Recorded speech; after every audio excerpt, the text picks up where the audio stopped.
Peter heard the Lord's voice. Some kind of confidence grabbed hold of him, and he got out and he walked. And I'll tell you this, Jesus never faulted him for getting out of the boat. Jesus never faulted him for saying, Lord, command me to come. He never faulted him for getting out of the boat. He never faulted him for walking on the water.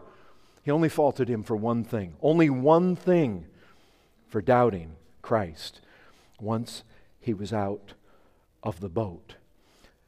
Listen, presumption was never the problem here. I get the feeling sometimes, boy, especially among those who bear this name, Reformed or Calvinistic, it's almost like I get this feel that caution is the word of the day. That was not the case in Scripture. That is not the case. You cannot show me verse after verse after verse where Jesus was saying, guys, be very careful lest you trust me too much. Never did that come across. Nothing like that. You know what you find? You find that there in the Sermon on the Mount, we heard about it last night, God so clothes this and He takes care of that, and the birds they get. And what does He say? Oh, you of little faith. Trust me. You remember they were out there one day and they were in a boat again. They were with Jesus. And He said, beware of the leaven of the Pharisees. And there's, we forgot to bring bread. And He said, oh, you of little faith.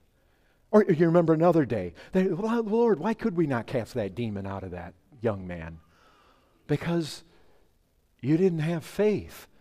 Isn't this what we get hit with over and over again? Or you remember another time that there was wind out there on the Sea of Galilee and Jesus fell asleep in the boat. He didn't come walking on the water that time, but he woke up and same thing. Why do you not trust me?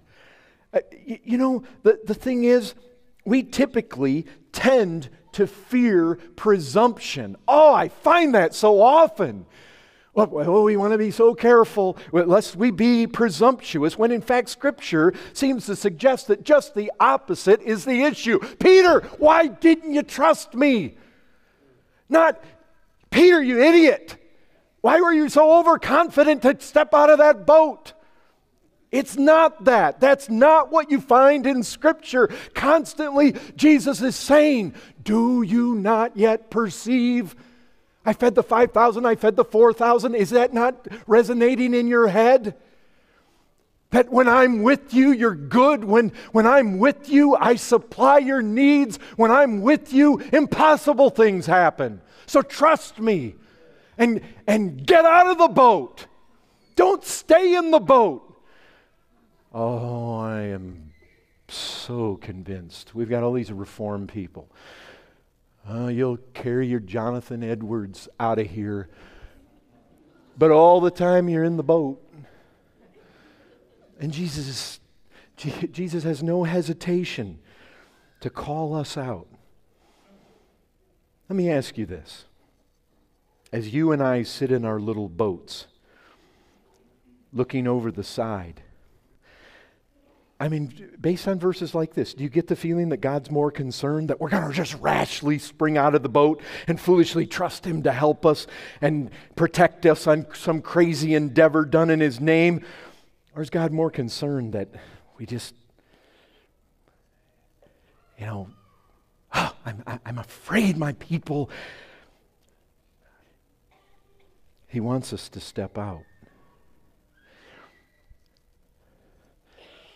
He wants us to do crazy endeavors in His name's sake. Those 120 came down from that upper room. That was a totally crazy endeavor they were about. Totally. Is God more concerned that lacking faith we be too timid to ever get out of that boat? That's what it seems like here. Do you know what the boat is? Do you know what a boat is? The boat is where you don't walk on water.